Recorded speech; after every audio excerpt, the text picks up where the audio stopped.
Welcome to this explainer. Today, we're unpacking the messy, violent, and highly disputed history of how the world's absolute favorite sport actually came to be. You know, if you think football, or soccer, depending on where you're tuning in from, was just kind of dreamt up overnight in some neat and tidy boardroom, well, you're in for a major surprise. Who really invented football? It's a huge question, right? And while a ton of diehard fans think they know the answer, the true origins are actually a centuries-long mystery. We always want to point to a single genius creator when it comes to big historical milestones, but honestly, the history of sports, it rarely works out that cleanly. There's this really common creation myth out there that an Englishman named Ebenezer Cobb Morley just single-handedly invented the sport in 1863. But the myth versus the reality is a pretty stark contrast. It's totally natural for sports to develop these kinds of origin myths, kind of like William Webb Ellis in rugby, but the reality is far more complex. It's a gradual, ancient, and truly global evolution.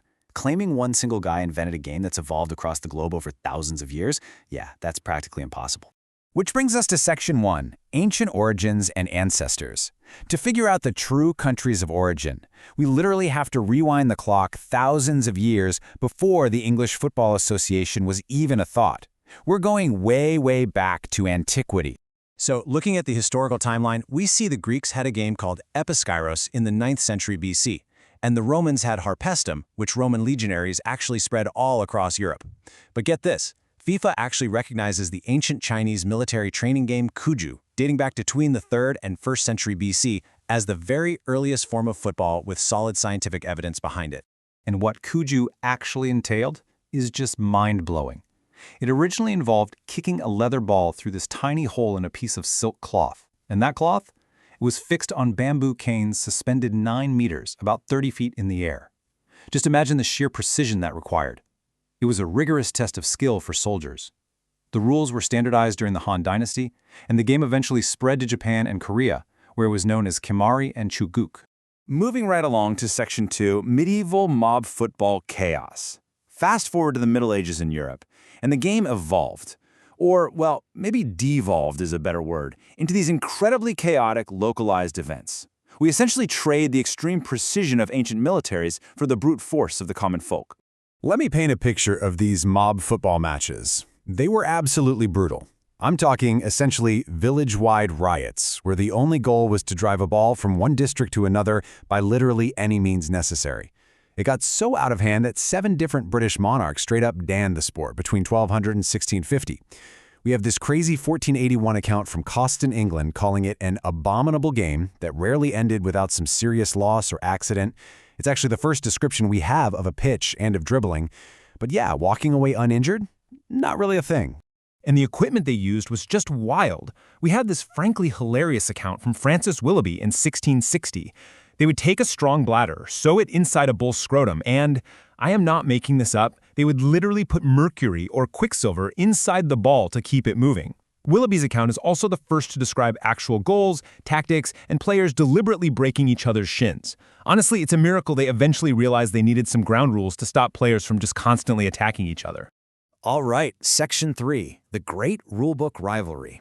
So how exactly do we jump from mercury-filled balls and shin-breaking village riots to the highly polished sport we watch today? Well, the answer is a pretty bitter debate over how the game should actually be played. During the 1800s, this massive code war kicks off. On one side, you have the newly formed Football Association in London in 1863. On the other, the older Sheffield rules, which were penned by Sheffield FC members back in 1858. The Sheffield rules actually gave us a lot of the modern staples we see every single weekend, like free kicks, throw-ins, and corners. Meanwhile, Ebenezer Cobb Morley and the London FA were hyper-focused on outlawing specific physical violence and completely banning hand passing. So, looking at the original 1863 FA laws, Morley controversially banned hacking entirely, and no carrying the ball, no iron plates on boots. This hacking ban was actually a huge deal. It caused the Blackheath Club to just walk out and protest. They seriously argued that kicking opponents in the legs was true football and fundamental to the sport's identity. Once that schism happened, rugby and association football were permanently set on 2 totally different paths. What we ended up with is a grand compromise between the Sheffield legacy, which brought us 11-a-side, 90-minute matches, and crossbars, and the FA legacy, which pushed for strict offside rules and an absolute ban on handling the ball. They officially merged in 1877, largely thanks to a super clever suggestion by a Scottish club called Clydesdale FC regarding throw-ins from the touchline. That little change opened the door for both associations to finally amalgamate their codes. So today, we don't just play FA football, we play a true hybrid. And that brings us to Section 4, the global football explosion. Once those rules were finally unified, the sport was absolutely primed to explode far beyond the borders of Britain. The world was about to catch football fever in a big, big way. Spread by sailors, railwaymen, and everyday workers, the game globalized incredibly fast. We got the very first official international match between Scotland and England in 1872. By 1885, working-class teams in northern England pushed the sport to go professional, hiring guys they called Scotch professors to play. This rapid growth led right to the creation of FIFA in Paris in 1904. And fast forward to 1930, we have the first ever World Cup down in Uruguay. But the sport's reach was expanding way faster than you might think. On November 28, 1885, the United States and Canada played the very first non-European international match, right in Newark, New Jersey. Canada took the win 1-0, by the way. It's just so fascinating to realize that while the official rules were still in their infancy, the desire to compete internationally jumped the Atlantic almost immediately.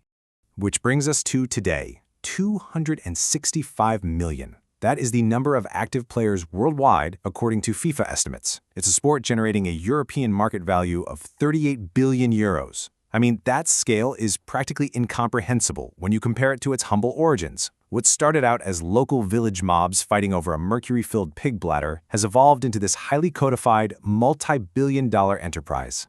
From ancient Kuju and medieval chaos to a multi-billion-dollar global phenomenon, what will the next 100 years of evolution look like for the world's most popular sport? It's a fascinating question to wrap up this explainer.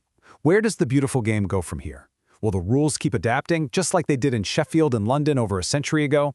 Whatever happens, I really hope this deep dive gives you a profound new appreciation the next time you sit down to watch a match.